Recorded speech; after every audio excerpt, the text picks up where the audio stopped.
Hygiene for health Bangladesh এই ইভেন্টটা গুলশান পার্কে আয়োজিত হয়েছিল। আমি এই অনুষ্ঠানের একজন ভলান্টিয়ার হিসেবে নির্বাচিত হয়েছিলাম। আমি পুরো গুলশান পার্কটি ভিডিও করেছি, কারণ আমার কাছে এত ভালো লেগেছে যে এই পার্কের ভিতরে বিভিন্ন ধরনের সুযোগ সুবিধা রয়েছে জনসাধারণের জন্য, যেগুলো দেখে আমি ভিডিও করেছি এবং আমার ভালো লেগেছে অনেক।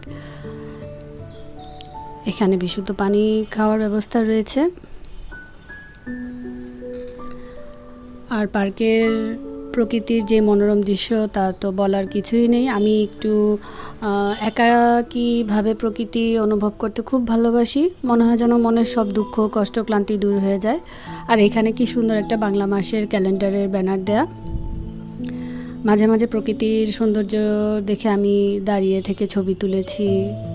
আমার কাছে মনে হচ্ছে যে আমি কি সুন্দর একটা জায়গায় এসেছি। আর উনি একজন অনেক বয়স্ক মহিলা, অথচ ওনার সব কিছু দেখে আমি আরও বেশি ইন্সপায়ার্ড হয়েছি যে মানুষের বয়স কোনো বিষয় না, চেষ্টা শক্তি ইচ্ছা শক্তি হচ্ছে আসল। এই হচ্ছে আয়োজন। এটা আয়োজন করেছে আমাদের মিস বাংলাদেশি সামানজার।